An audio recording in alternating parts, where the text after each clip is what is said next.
Olá, boa tarde a todos. Bem-vindos e bem-vindas. É um prazer estar aqui com vocês. Mais um painel do Febrabantec 2023.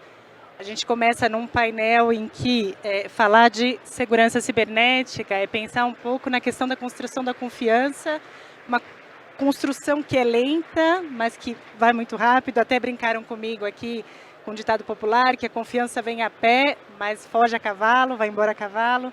E aqui a gente vai começar a olhar um pouco para essa questão da confiança, para pensar como isso se estrutura no mercado financeiro. É uma indústria construída na confiança, os dados passam a ser, nesse ambiente digital, ativos fundamentais, valiosos, e claro que aqui a gente tem o maior carinho com a centralidade do cliente, a presença do cliente e, obviamente, uma construção de confiança em torno dessa relação. Então, privacidade e segurança cibernética são hoje os fatores chaves para o setor financeiro, para a manutenção da confiança nesses serviços, mas ao mesmo tempo a gente vê que o setor financeiro é o mais atacado, hoje ele é um dos maiores, um dos mais expostos aos ataques cibernéticos. Como a gente sabe, a gente tem aí entre os bens mais valiosos do cliente o patrimônio, e é claro que essa proliferação dos ataques cibernéticos levam a uma visão de vulnerabilidade bastante grande, na qual o setor financeiro está à frente, leva a régua, vem junto com uma regulação importante do Banco Central, como a gente conhece, a 4893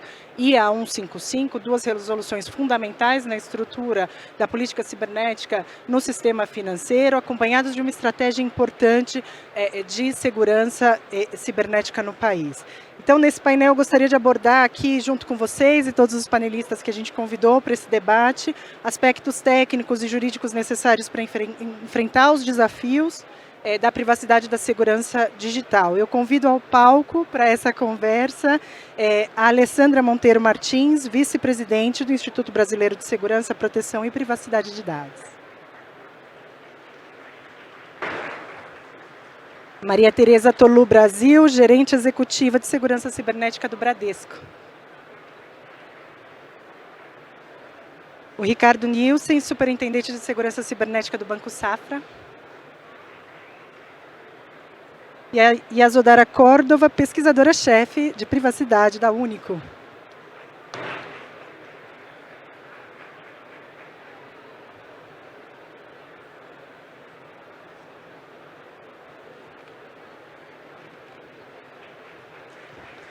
Bom,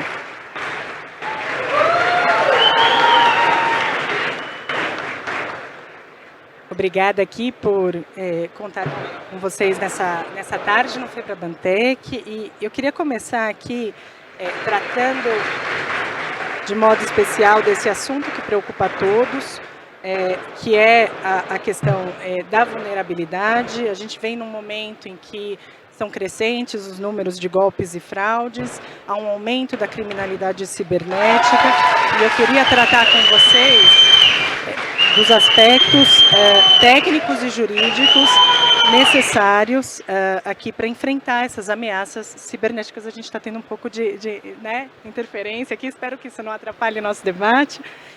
Mas eu gostaria de ouvir um pouco vocês, começando então pela Alessandra, de quais ameaças estamos falando nesse contexto, né? Então a gente fala de ameaça cibernética, fala de um contexto de olhar aspectos técnicos e jurídicos, mas acho que eu gostaria de compartilhar com o nosso público aqui que ameaças são essas. Boa tarde a todos. Obrigado, Cristiane. Bom, quando a gente fala de ameaças, a gente tem vários, né? O fator humano, ele vai trazer essas ameaças cibernéticas, seja um atacante, seja por uma questão de hacktivismo, né? Ativismo político, seja por uma questão de golpe mesmo, scammers, enfim, tentativa de se dar bem em cima da inocência, ou em cima, eu diria até, muitos golpes e muitas dessas ameaças, eles se valem da própria má intenção da outra pessoa, do ganho fácil, né? Phishing, por exemplo, é uma dessas ameaças que dá certo, por quê? Porque normalmente ele oferece uma facilidade, e o ser humano vai atrás dessa facilidade, né? Você vai ganhar. Então você tem N ameaças, e aí tem outras ameaças.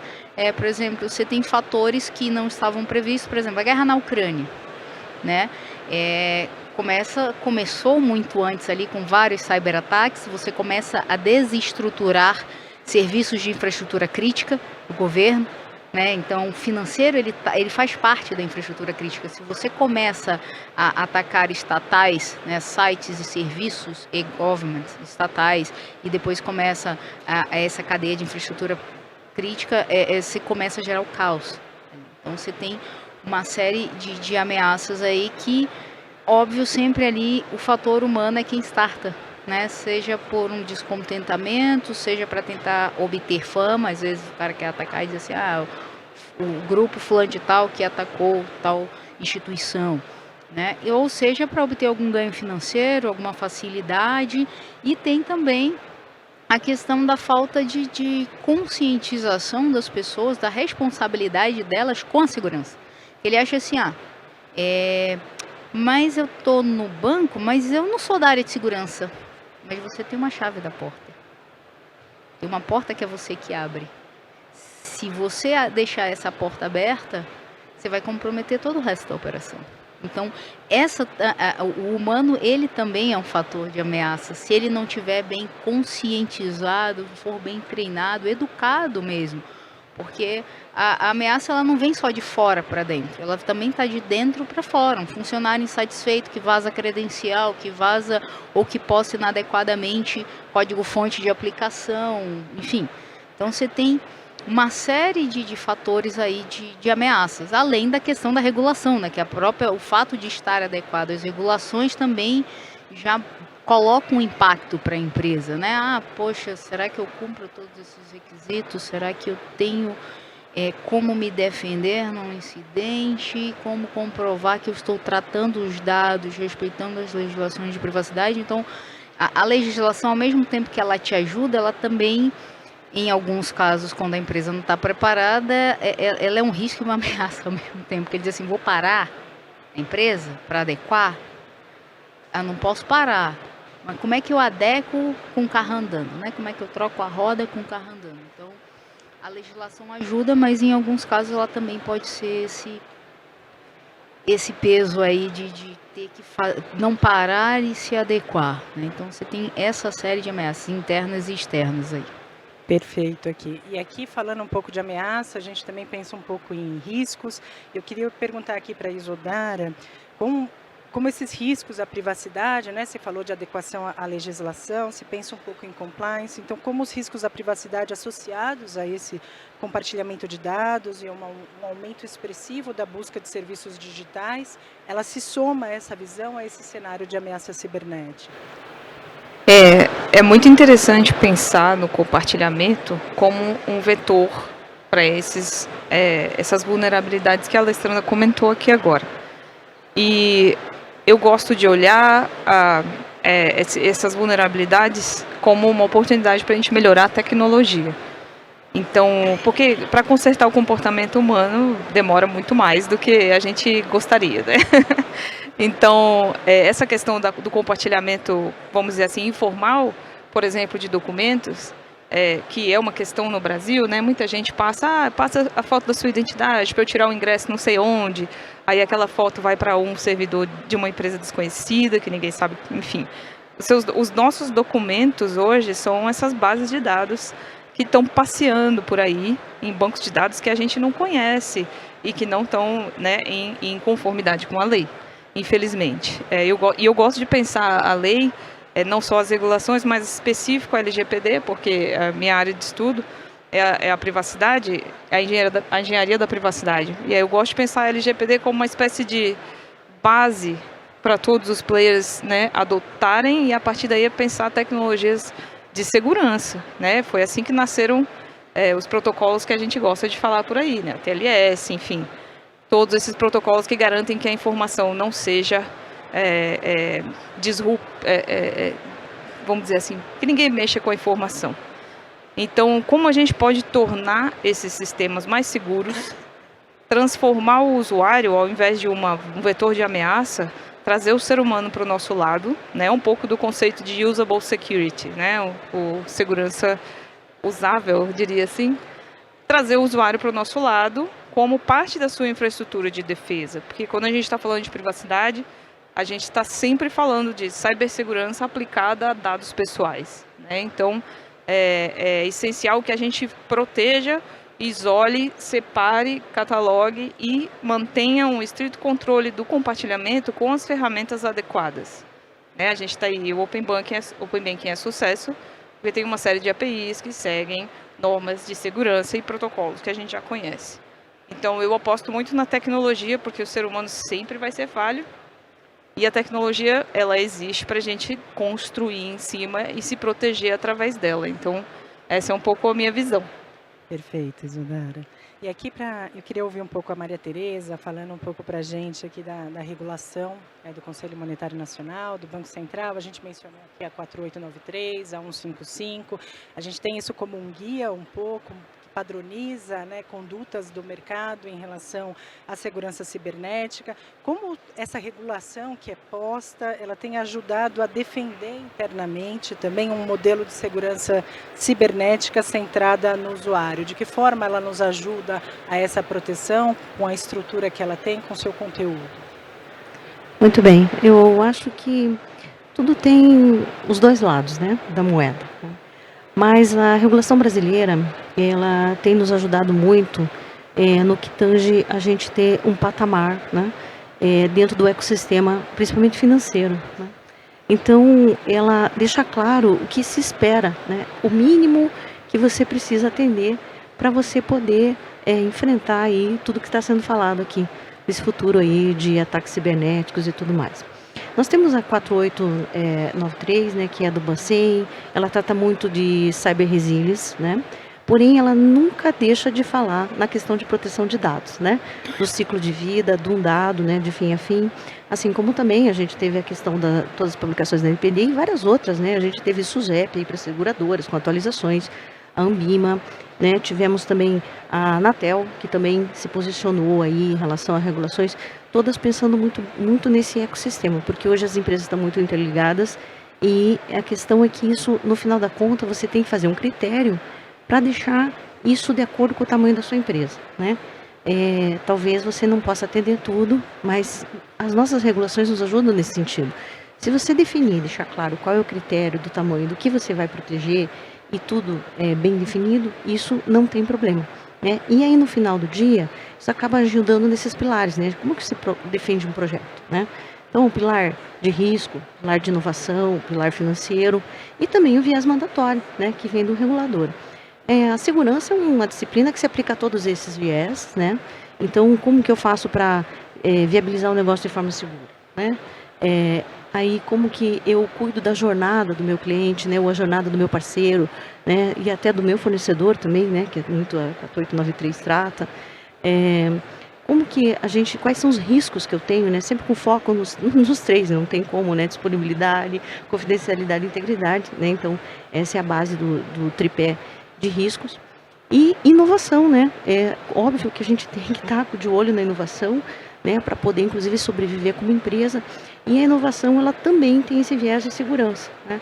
Então, a gente tem que fazer a arte de tratar com esses requerimentos, esses requisitos que estão vindo nas regulações, e isso vai ajudar numa defesa de projeto. Principalmente também, como eu falei, para equilibrar o ecossistema. Hoje, as empresas têm fornecedores, têm parceiros, né, clientes, e se esse patamar do bem, né, ele não tiver unido e tratando com cybersecurity com o valor que ele precisa, né, isso pode ter problemas, porque às vezes uma empresa, um lado frágil, pode comprometer todo o resto. E eu também vejo que ajuda muito nos investimentos daquelas empresas que talvez ainda no boarding não está tão assim como prioridade, né, a segurança. Hoje a gente pensa em segurança como um fator, inclusive de diferencial de negócio, né? Diferencial. Se eu posso vender isso para o meu cliente como sendo um diferencial, desde que não seja um empecilho, que seja uma segurança viável, né, transparente, inovativa e que ajude o cliente para ele viabilizar os negócios deles, né? Então eu vejo assim que nessa forma é a forma que a regulação nos ajuda. Sim, sem dúvida. Aqui pensando em regulação, toda vez que a gente pela Febraban também interage com com empresas de tecnologia, a gente sempre ouve falar o quanto as regulamentações do Banco Central ajudam a padronizar determinados parâmetros de nuvens, na segurança cibernética. Mesmo empresas de tecnologia internacional falam que o Brasil é o único no mundo que eu faço isso por conta da 4893, da 155. Então, efetivamente, ele leva a régua e nivela um pouco esses participantes, fornecedores nessa cadeia da cibersegurança. Agora eu queria falar com o Ricardo um pouco, ouvir um pouco do Ricardo sobre como essa regulação da segurança cibernética impacta na questão de gestão de riscos, né? A gente sabe que, olhando do aspecto da gestão de risco cibernético, de resposta a incidentes, a gente tem um impacto fundamental dessa regulação, e eu queria ouvir você a respeito disso, Ricardo. Boa tarde. Eu acho que a regulação ela ajuda, ela é imprescindível, na verdade, para que tudo isso seja padronizado, né? Então ela garante que uma instituição financeira, por exemplo, ela tenha um mínimo de segurança que uma instituição maior teria, independente do tamanho da instituição financeira. Então eu acho que é muito importante para essa balização. Só que a gente tem duas questões, né? Primeiro, precisa tomar muito cuidado com essa... tomar muito cuidado para que um relatório de compliance ou uma certificação não passe uma falsa sensação de que você está totalmente seguro. Então essa eu acho que é a principal preocupação que a gente tem, né? Muitas vezes a gente vai até justificar um investimento em segurança, por exemplo, e a resposta pode ser: poxa, mas eu acabei de... O Banco Central falou que eu estou ok, né? O PCI falou que eu estou ok. A gente precisa tomar muito cuidado com esse tipo de arapuca, né?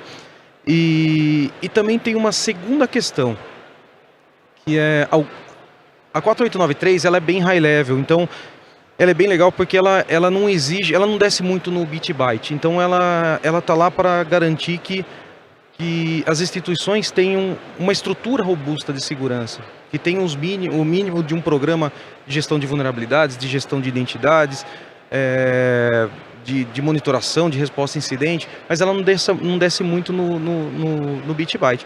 Algumas outras regulações, elas utilizam frameworks que estão um pouco ultrapassados, aí ela tem um efeito contrário. Por exemplo, se você pegar uma ISO, se você pegar o próprio PCI, que é a versão vigente, né, antes de mudar agora, de trocar para a versão 4.0, um exemplo disso é que eles pedem, por exemplo, eu tenho que ter um antivírus, e o antivírus ele tem que ser atualizado diariamente. E os antivírus de nova geração não fazem isso, eles trabalham por comportamento. E você toma uma não conformidade lá porque o seu antivírus não atualiza. Então tem norma e tem certificação, tem framework que parou lá nos anos 90, nos anos 2000. Muitos controles deles não são aplicáveis hoje para uma metodologia ágil de desenvolvimento, para um ambiente multi-cloud, para um ambiente agora que a gente está indo para a inteligência artificial, como que eles se falam, como que você faz o mesmo controle. Então também tem essa necessidade, acho que, dos reguladores de se atualizarem. É um problema complicado para a gente hoje. Perfeito, Ricardo. Ainda continuando com você aqui nesse debate, eu queria entender um pouco, há novos modelos nesse contexto e propostas para reforçar a resiliência cibernética e o compliance dessas normas de segurança cibernética sobre as quais estamos tratando aqui hoje? Bom, como você mesmo disse, as normas estão falando muito, a 4893 fala muito sobre resiliência, né? Acho que a Matê falou. E para medir resiliência, para a gente ter certeza do nível de resiliência que a gente tem, eu só vejo eu vejo aí três dinâmicas que a gente tem que ter.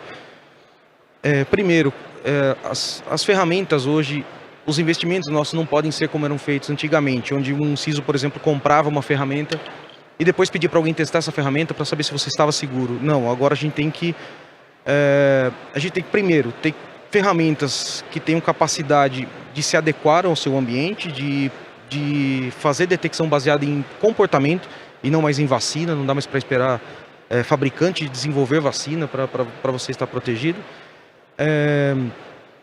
Segundo, um time bem forte de teste. Eu acho que todos os investimentos que a gente tem que ter, eles têm que ser drivados por testes práticos, né? Então, um bom programa de testes de resiliência cibernética, de pen testes, de segurança ofensiva como um todo, usando um bom padrão, um bom framework bem programado, tudo isso alinhado com o seu Blue Team, para tudo que eles encontrarem, você conseguir transformar isso depois num controle para responder, e você tem a noção exata de que tipos de ataques você consegue conter bem, você consegue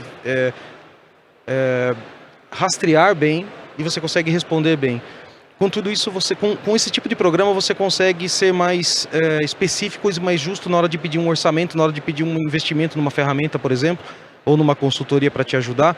Tudo isso fica mais direto ao ponto. E em terceiro, não tem mais como a gente ser resiliente se a área de segurança não se adaptar a mecanismos de automação. Respostas automatizadas, orquestradas, porque também não dá mais para cair um ticket para o seu SOC analisar e ele, depois de 3 ou 4 horas, ele chegar numa conclusão que aquilo era um ataque. Esse tempo a gente não tem mais. Então você tem que ter respostas automatizadas para você conter o mais rápido possível.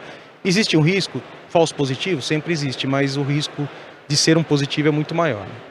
Perfeito, Ricardo. E aqui, passando para a Maria Tereza, eu queria ouvir um pouco o que os bancos podem fazer, quais são os conselhos aqui para ajudar os consumidores a se sentirem mais seguros em sua experiência, nas suas jornadas digitais. Perfeito. Para eu entrar nesse tema, eu precisava falar um pouquinho do problema, né? Perfeito. Bom, cybersecurity hoje, cybercrime, na verdade, como a gente fala, o crime cibernético, como todos sabem, mas é bom entender o que está mudando. Ele compartilha, sem timidez, na Deep Web, vende tipos de ataque, vende ransomwares, malwares, faz páginas falsas, SMS, smishing, phishing, cria centrais telefônicas falsas, faz engenharia social, engana todo mundo, E lá na Deep Web realmente sempre foi o local de maior compartilhamento, inclusive de dados, cartões, PINs e etc, A questão é que hoje está mudando um pouco, Está vindo para cima, está saindo da Deep Web e está vindo de forma mais clara essa questão de venda de golpes, venda de facilities, venda de dados e contas laranjas, e inclusive até oferta de emprego para o mundo, submundo, digamos assim. Então, realmente a coisa está virando como se fosse algo comum, esse tipo de transação, e isso é preocupante. Outra questão é que, além de toda essa gama de ataques que a gente está tendo nos nossos clientes, nas nossas organizações também, com malwares, fit to purpose, ransomwares e tudo nos atacando, nós temos também a questão de que a maioria dos ataques estão vindo com credenciais roubadas ou credenciais que o próprio cliente forneceu. Então, essa grande gama de ataques em que não são falsos positivos até, e você tem que ir além, você tem que entender o behavior, você tem que entender muito mais e conheça seu cliente, quem é que está aqui me conectando na minha organização, ou quem é esse fornecedor que eu estou aqui trocando informações, será que ele mesmo, Por quê? Porque realmente o atacante está usando credenciais válidas para você e que não são válidas, porque a pessoa que roubou ou fez engenharia social para roubar isso daí, ele não pode estar acessando aquilo ou aquela informação ou aquela transação. Então, o que as organizações fazem? As organizações investem, principalmente instituições financeiras, investem imensamente em todas as camadas de segurança, autenticação, biometria facial, palm veio, segundo fator. Nós fazemos todo o ciclo de desenvolvimento seguro, desde quando o dado nasce até quando ele tem que ser descartado, segurança em equipamentos, segurança em nuvens. Então, são camadas e camadas de arquitetura, A gente tem todas as arquiteturas de segurança. Então, tudo isso precisa ser traduzido para o cliente o quanto a gente cuida. A gente cuida da organização e cuida dos dados, porque é o cliente-centrismo. No final do dia, a gente está cuidando do todo para que isso tenha continuidade. Então, como que se traduz isso? Como que eu faço isso aí? É a linguagem de negócio, traduzindo todas essas camadas de segurança, todos esses níveis que são complexos, a gente sabe, para todas as empresas, a gente sabe que essa questão de TI, arquitetura e tudo, como que eu traduzo? Eu preciso fazer uma comunicação fácil, uma comunicação de forma massificada, por N canais, né? Inclusive, nós fazemos muito isso em relação à TV, mídias sociais, né? Peças, né, de WhatsApp. Então, a gente faz muito para a gente divulgar de uma forma mais client, como se diz, toda essa proteção. Então, são dois tipos de comunicação, né? Meio que dividindo. Não caia no golpe. Então, primeiro avisando, alertando. Quais são os tipos de golpe? Então, não caia nesse golpe. Olha o que acontece, olha como que se faz, né?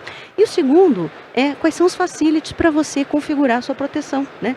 Mudar um limite, ter um segundo fator nas suas redes sociais para não ser roubado no WhatsApp, roubado no seu, né? Não ter problemas, né? Então, eu vejo que a principal arma hoje de cyber é realmente essa questão do compartilhamento, do conhecimento e das pessoas terem cyber como DNA, né?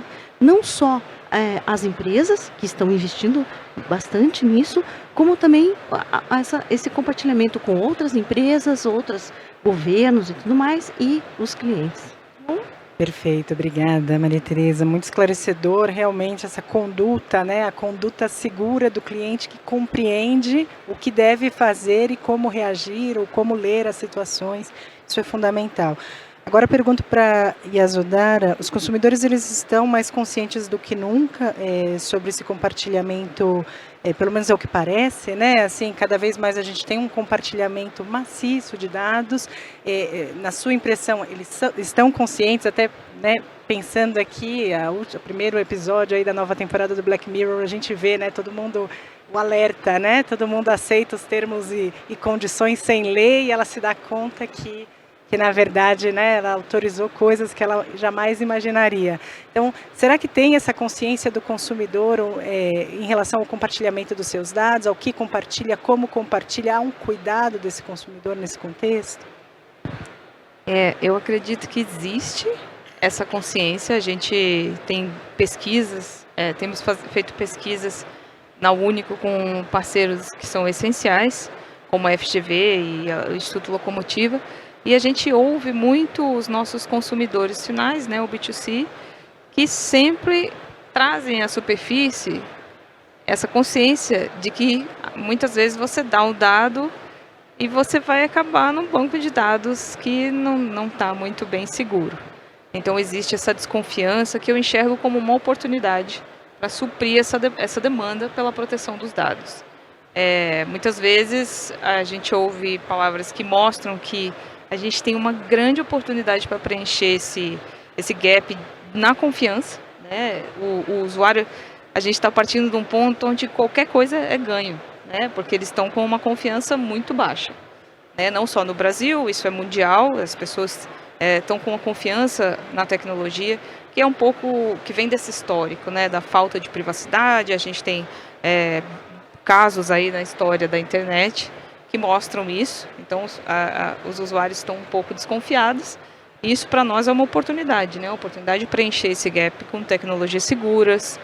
A biometria, né, que a Maria Tereza citou, é uma das opções para simplificar a vida das pessoas, né, através de tecnologias que dispensam o uso da senha. Muitas vezes as pessoas têm que decorar a senha, nem eu decoro mais senha, porque é tanta coisa, né? Então, tecnologias que facilitem o login, o logout e o uso desses serviços com confiança, né? Inspirando confiança no consumidor. Tá cada vez mais, eles estão cada vez mais conscientes.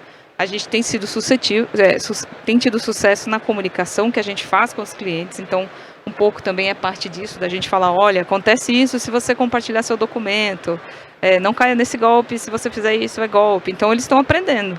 Agora, a gente precisa responder essa demanda por um ambiente de mais confiança, assim, aumentar a confiança no ecossistema. É uma grande oportunidade. Perfeito, obrigada, Yasodhara. Aqui, Alessandra, agora uma pergunta para você. Quanto às tentativas de fraude, né? Assim, a melhor forma de se proteger da fraude efetivamente é a informação. O que tem sido feito, né, para melhorar essa coisa da educação, informação em relação a fraudes ou em relação à postura, à conduta do consumidor digital? Essa pergunta é interessante porque eu participei de uma pesquisa do IDEC, né, do Instituto de Defesa do Consumidor, fiz uma reportagem com eles agora em março, né, e eles estavam perguntando justamente essa questão de fraudes. E aí eu falei assim, o primeiro desafio é o caráter da própria pessoa. Porque muitas vezes, por que ele cai num golpe? Não pensando naquele, por exemplo, de aplicativo de corrida ou de comida que o cara tenta passar a maquininha. Não pensando nesse, porque você pediu, aí o cara diz que tem uma taxa extra e você vai lá. As próprias empresas estão alertando nos aplicativos, olha, não caia no golpe tal, você já pagou no aplicativo, não precisa pagar de novo e tudo mais. Eu acredito que essa campanha da empresa ajuda bastante, mas às vezes é aquela história de você encontrar um mais esperto, né? O cara lança o phishing, só que ele lança um phishing com a isca, né, para você cair. E o que é a isca? Normalmente é uma facilidade. Olha, tem um brinde, tem isso, tem um dinheiro, tem um desconto, tem...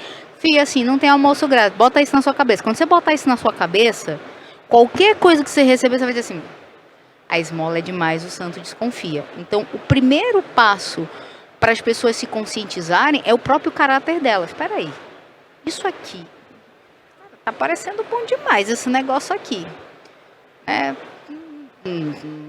Não, ninguém dá isso de graça, né? Então, acho que a primeira coisa para você educar o teu público, além das campanhas de quem está vendendo, né? Dizendo, olha, cadastra o segundo fator, terceiro fator, limita o valor de transação durante a noite, limita isso, limita aquilo. Acho que mais do que isso é o próprio caráter da pessoa que está ali operando. Peraí, cara, recebi uma transação que não é minha. Eu vou notificar para o banco, eu não reconheço essa transação, não é minha, eu não pedi.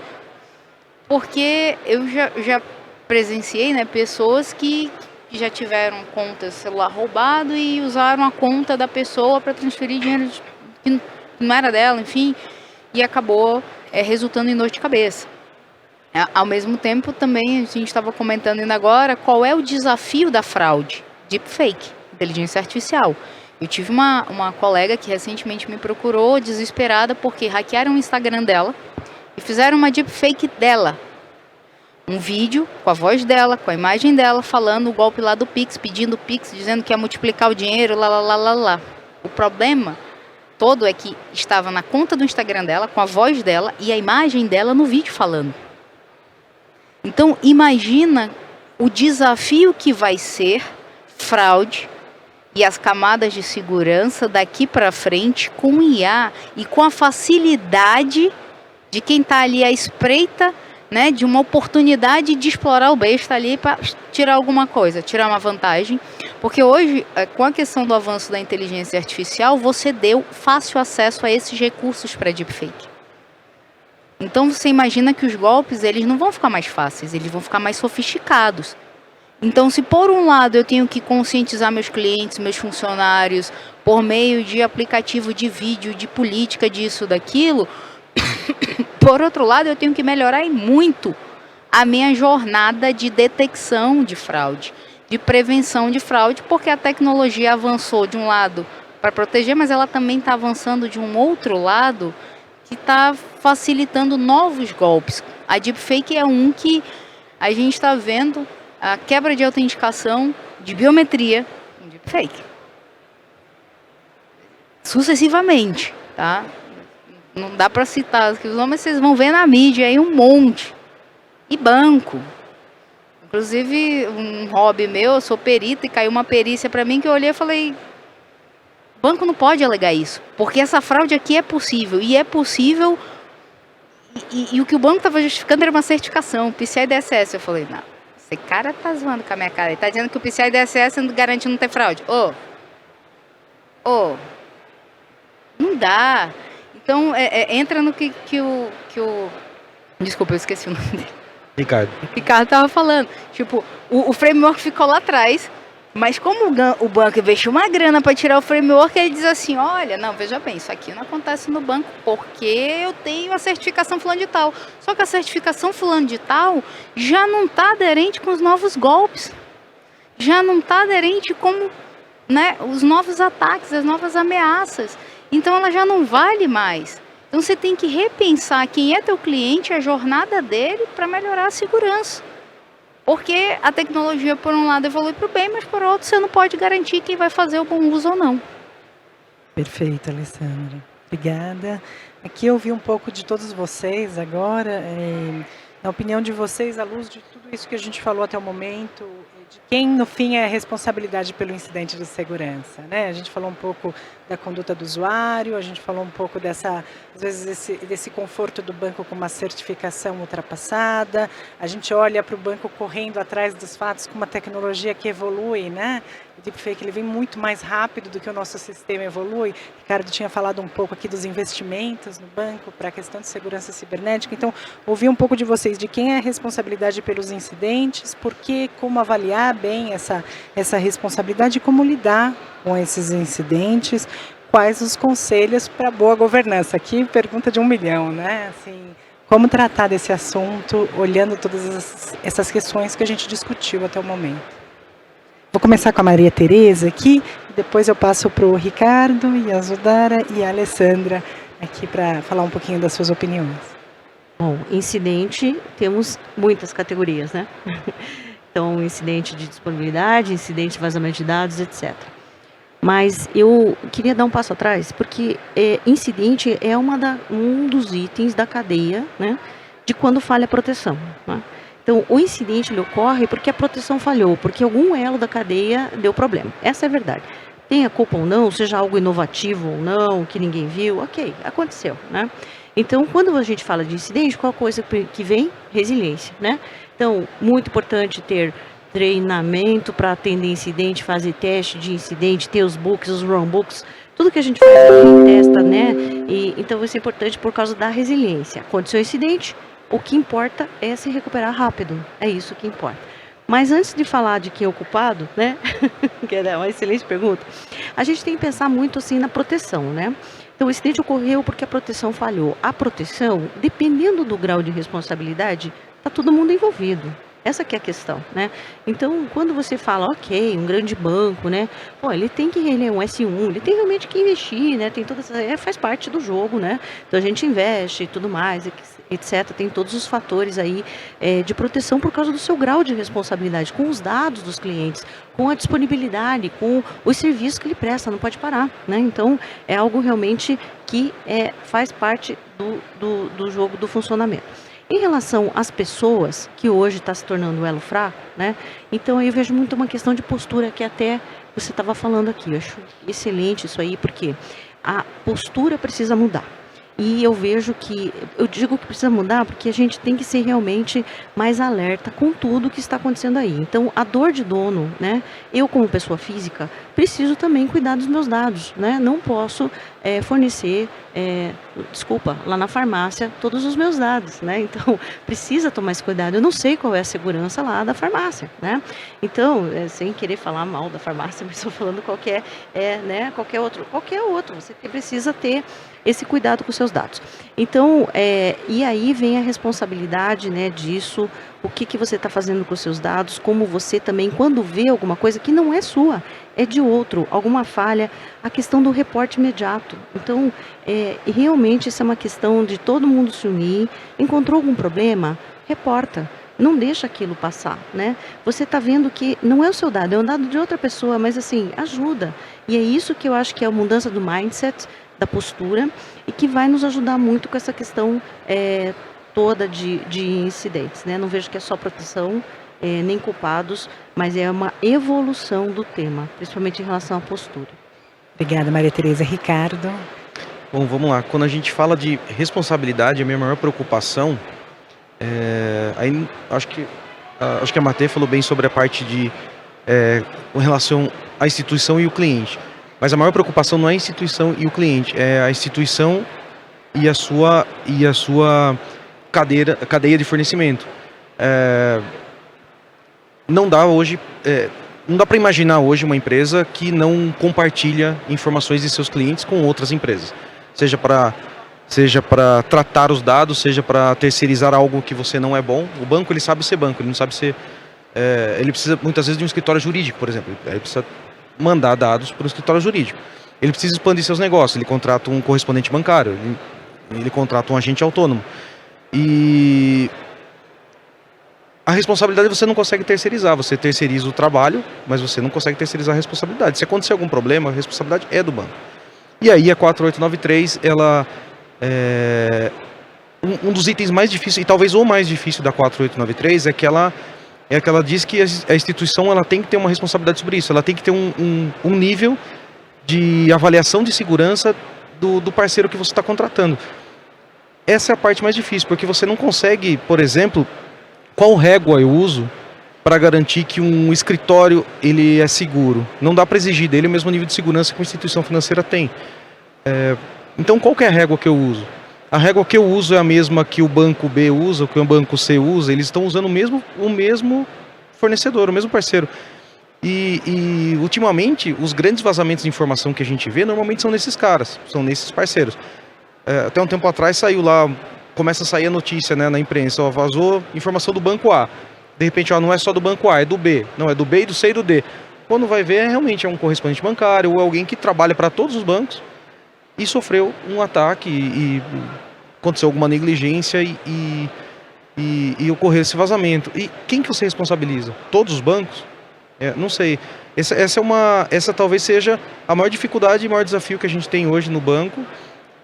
É um dos itens mais abordados nas reuniões de Febraban, que a gente tem do Comitê de Segurança Cibernética, porque a gente tem que chegar num consenso, né, de como a gente mede esses caras, com qual framework, com qual nível de maturidade, se a minha avaliação pode servir também para o banco B a testar a conformidade desse fornecedor. Eu não sei. E para mim esse é o maior desafio da 4893 e o maior desafio que os bancos têm hoje na área de gestão de risco cibernético. Perfeito, né? Até porque a 4893 é uma norma aberta, né, em alguns aspectos e exige realmente uma conduta de supervisão que pode ser lida de forma diferente por um ou por outro banco. Então, realmente esse diálogo para entender onde está a sua régua, será que eu tenho que calibrar a minha também é fundamental, né? E você, Yasodhana, como você vê essa questão, essa responsabilidade, esse olhar para a cadeia, os incidentes, com toda a sua experiência em privacidade na ONU? Vou começar com um episódio que aconteceu, né? Eu estava saindo do prédio da Único com os colegas, estava chovendo e a gente precisava ir para um evento. E aí tinha uma máquina assim de aluguel de guarda-chuva, que você tinha que baixar um aplicativo. E aí eles baixaram, aí eu fui baixar o meu para pegar meu guarda-chuva e o aplicativo compartilhava meus dados pessoais com mais de 30 empresas. Aí eu falei, eu vou tomar chuva. E aí eu saí na chuva e até hoje todo mundo me zoou por causa disso na empresa. Então, assim, eu tomei uma atitude ali, né, atendendo ao que Maria Tereza falou, mudando meu comportamento de consumidora. Mas aí o fornecedor do Banco X vazou meus dados para todo mundo. Então, eu acho que a gente precisa colocar atenção na cadeia onde a gente vai causar o maior impacto. Né, e pensar como, exatamente isso que o Ricardo falou, como que a gente vai traçar uma régua e dizer assim, ó, vou trabalhar com você, vou colocar esse aplicativo de guarda-chuva no meu prédio, mas 30 empresas não dá para você compartilhar os dados dos meus funcionários que trabalham nesse prédio. Vai compartilhar com 2? Quais são essas empresas? Né? O que você vai fazer com os dados? Está compartilhando só o que você precisa? A gente tem os princípios já. Se a gente conseguir subir um pouco o patamar, né, como bem disse a Maria Tereza, do ecossistema, a gente vai precisar preocupar um pouco menos com a responsabilização depois, até porque depois é o leite derramado. Então, eu acho que é o único que tem essa visão de aumentar a qualidade do ecossistema inteiro e preocupar um pouco menos. É lógico que a responsabilização é importante, mas ela vai nos levar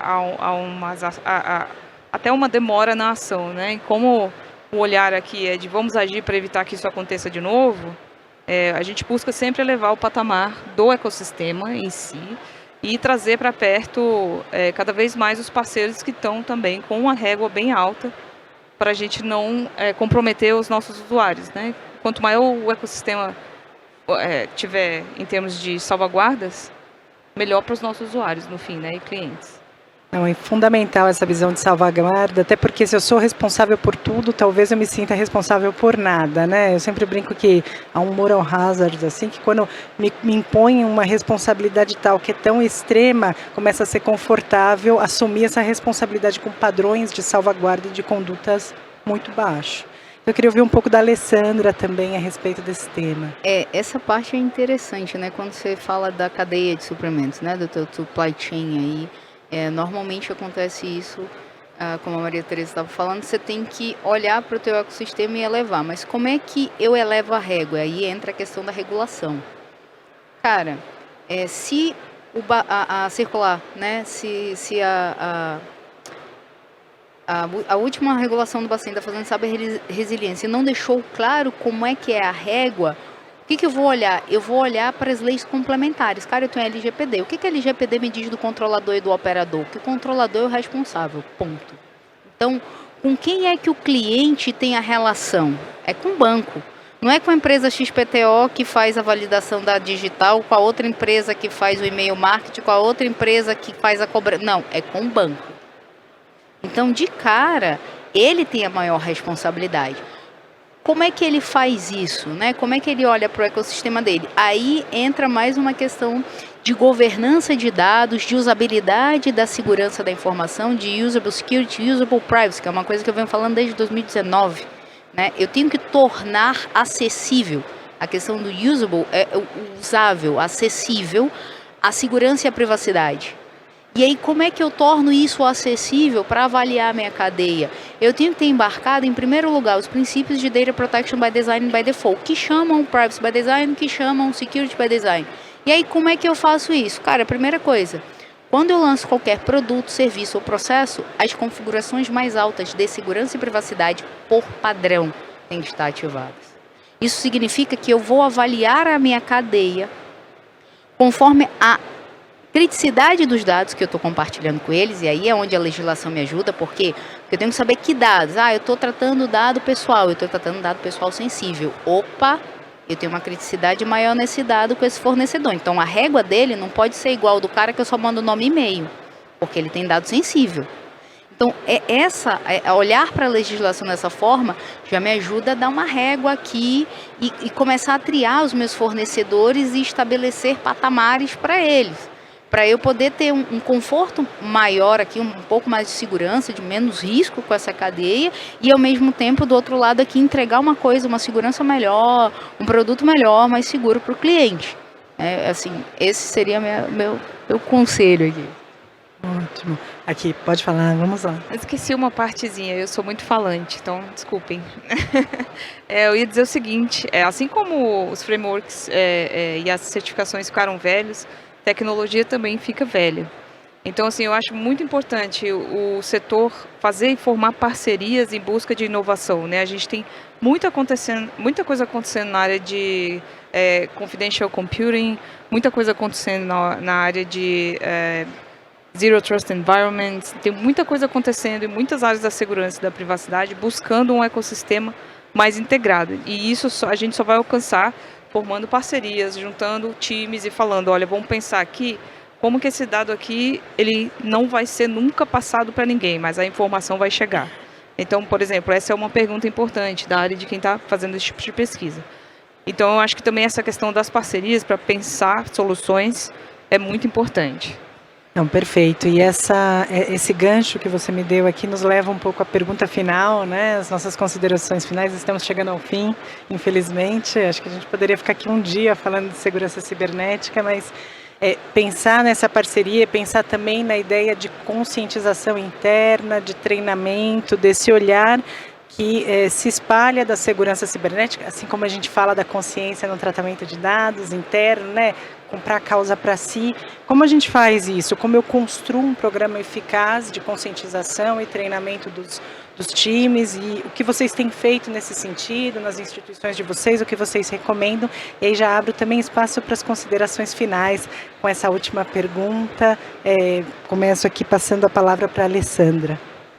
Bom, no Instituto, né, que eu faço parte de uma associação civil sem fins lucrativos, mas essa é uma atividade non-profit, né, sem fins lucrativos, mas também tem consultoria. O que a gente faz no Instituto? A gente visa justamente juntar essas boas práticas, elaborar documentos de referências, white papers. A gente tem um infográfico, né, que a gente cataloga todos os incidentes que vão para a mídia, né? Então, a gente gera esse infográfico. O que a gente procura fazer? Disseminar boas práticas e conhecimento. E aí, as pessoas compartilham isso dentro das suas empresas. E a conscientização começa quando a pessoa entende que a segurança, ela não está na mão do cara de segurança do pentest, não. É todo mundo, everybody. É compartilhada a responsabilidade. Assim como o tratamento ético e responsável de dados é compartilhado. Porque o cara diz assim, mas eu não sou de privacidade, tá? Mas eu tô o cara do marketing, que está enchendo gente de spam. E o cara está reclamando aqui pro DPO que ele não deu autorização para receber marketing. Ou que, sei lá... Enfim, que ele deu o CPF na drogaria e agora estão lá querendo vender fralda porque descobriram que a pessoa comprou um teste para gravidez, querendo vender o enxoval, querendo vender... Então, esse tipo de coisa, as pessoas têm que entenderem assim, todo mundo faz parte do elo. Todo mundo que trata, todo mundo que acessa um sistema da empresa, que tem acesso ao business da empresa, é responsável pela proteção de dados, é responsável pela segurança. Partindo daí... Aí é começar a treinar as pessoas sobre as técnicas, né, de como se proteger, dos fatores de autenticação e das camadas de segurança, o que ela pode fazer para não cair em golpes, para se prevenir no caso de assalto. Porque às vezes o que acontece? Tem gente que o celular foi roubado e aí limparam a conta. Então como é que você se previne num caso desse? Você não caiu no golpe, você foi assaltado. E aí? Né, tem como minimizar o dano disso? Tem. Preciso conscientizar as pessoas de fazer isso. Não só os funcionários, mas os clientes, lançar campanhas. Então, distribuir, né, essa responsabilidade, compartilhar e começar a educar as pessoas e mostrar para elas que isso não está na novela. Isso está na vida real. Não é um negócio que ele viu no filme no Mr. Robot ou no Black Mirror. Acontece na vida dele. É o vizinho dele. É na escola do seu filho lá que estão fazendo porno revenge, etc. Então você tem que tomar um cuidado com isso e entender, assim, não é uma coisa que está distante, você é parte. Todo mundo que está ali é parte. Aí eu acho que as coisas melhoram. Perfeito, Alessandra. Maria Tereza. Bom, a questão de conscientização e segurança são temas antigos, né? Então a gente fala disso há muito tempo, porém com o cyber agora atual está com uma nova roupagem, tudo está com uma nova roupagem, né? A gente está lidando com coisas muito diferentes, como inteligência artificial e tudo mais, sendo atacado com IAs, né? Mas da conscientização específica também queria dar meu recado final para a cyber. Essa é a minha opinião pessoal. Eu acho que as coisas estão começando a ficar invertidas, né? Então, como que é na escola, né? A gente primeiro ensina, vê o requerimento, vê o controle, implementa e depois você comunica, você informa e depois você testa, né? Eu acho que não tem mais muito tempo para quase nada, né? E em própria conscientização, talvez você tenha que testar primeiro aonde que você está precisando realmente, onde está falhando e depois criar um bom programa de conscientização interno e outro externo. E, óbvio, a conscientização tem que ser atrativa, rápida, em pílulas e com uma linguagem bem informal para que as pessoas gostem de ouvir aquilo e consigam trazer aquilo para o seu dia a dia. Porém, para a gente aqui, o que a gente está vendo, se eu não testar que aquele conteúdo realmente está sendo aplicado no dia a dia e um teste surpresa, né? Acho que isso é bem legal, né? Aqueles testes de phishing que a gente tanto fala na empresa, mas hoje a gente está com N outros tipos aí, e é o que vai te trazer a visibilidade, né? De indicadores reais de como que as pessoas estão atuando, né? Um APT, por exemplo, que são esses e-mails com processos completamente iguais na empresa, bem parecidos, né? E que é muito fácil, você no seu dia a dia está lendo automático, você pode cair, né? E é aquilo que eu digo, falar e testar. Eu acho que o teste hoje está quase vindo primeiro até que o próprio conteúdo, tá? Obrigada, viu? Perfeito, perfeito. Até nessa coisa do acessível, do popular, a Febraban fez, né, no passado aqui, recente, uma campanha do Pode Ser Golpe, com música sertaneja que ficou super famosa, né? Então, eu acho que é isso mesmo, esse olhar de como eu posso transmitir essa informação, falar para uma criança de 6 anos do que é segurança cibernética, né? E como me comportar diante disso, internamente e externamente. Agora eu queria passar a palavra para o Ricardo. Bom, vamos lá. Eu concordo 100% com o que a Alessandra e a Maria Tereza falaram. Toda essa metodologia, ela é interessante, todas elas se complementam. Eu gosto muito de uma abordagem onde você complementa isso com apresentações mais direcionadas para as áreas de negócio mais críticas, por exemplo. Quando você faz uma apresentação mais direcionada, principalmente demonstrando casos reais, que eu acho que é aí que a gente consegue trazer essas pessoas para o nosso lado. mostrando casos reais. Aconteceu isso em tal empresa por causa disso, o resultado foi esse, o impacto para a corporação foi essa, e para as pessoas que trabalham também teve impacto. O impacto foi esse. Seja impacto em ações, o que quer que seja. Imagem, multas.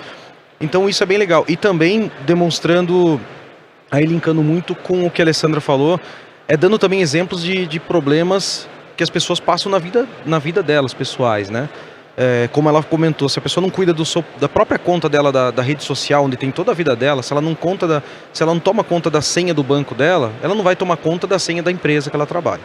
Então, dando dados reais, mostrando cases reais, é onde você consegue trazer um pouco, sempre tomando um cuidado ali para não parecer terrorismo, né? A hora que você leva muito caso real também, às vezes dá a pessoa que está fazendo terrorismo. Então, trazer essas pessoas para o lado. E uma coisa bem legal, sempre que a gente faz esse tipo de abordagem, aconteceu comigo 2 ou 3 vezes, no outro dia alguém me procura dessa área e fala, poxa, eu descobri uma coisa aqui, eu descobri como que dá para tirar tal informação aqui do notebook do banco. Fala, pô, que legal, a pessoa me ajudou. Para ela não ter aquela sensação de que ela tem que manter distância da área de segurança, da área de auditoria, da área de compliance. Não, né? A primeira linha de defesa é sempre a área de negócio. Eles têm que saber que eles têm que nos ajudar com isso. Eles não podem ter esse medo de chegar até a gente. Então, sempre que a gente faz esse tipo de abordagem, alguém me procura no outro dia para me ajudar com alguma coisa. Então, isso é muito valioso, é muito rico para a gente. Perfeito, Ricardo. E você e a Zodana? Para a gente fechar aqui. Só para fechar, eu concordo com o que todo mundo falou, né? Alessandra, Maria Tereza e Ricardo. Aprendi bastante no painel, inclusive. E eu vou trazer um outro aspecto para complementar. Eu acho que a gente tem um risco de sofrer um blackout de profissionais de cibersegurança nos próximos 10 anos. Não é só o Brasil, é o mundo todo que está assim. E a gente vai ter que começar a investir em educação continuada. Eu mesmo pus todos os meus sobrinhos para fazer o curso de Ethical Hacking. E tem muito curso gratuito, né? E tem muito curso incentivado por empresas que estão aí incentivando a capacitação, né? A gente vai precisar colocar as pessoas para pensar isso. Tem muita oportunidade na área da educação continuada e não tem como fugir. É uma coisa que a gente vai ter que enfrentar, né? A educação no setor, né? Não só com comunicação, mas uma educação ativa. Olha, faça esse curso, ganhe pontos de impacto na sua avaliação, no que e tal. Esse tipo de programa vai ser muito importante daqui para frente para evitar esse blackout de profissionais da área. Então é isso. Muito bom, aprendi muito, espero que vocês também. Agradeço demais a participação de vocês, acho que foi muito enriquecedor. E agradeço também ao nosso público aqui em nome da Febraban, que acompanhou até aqui presencialmente, também online. E muito obrigada. Tchau, pessoal. Obrigada. Obrigada.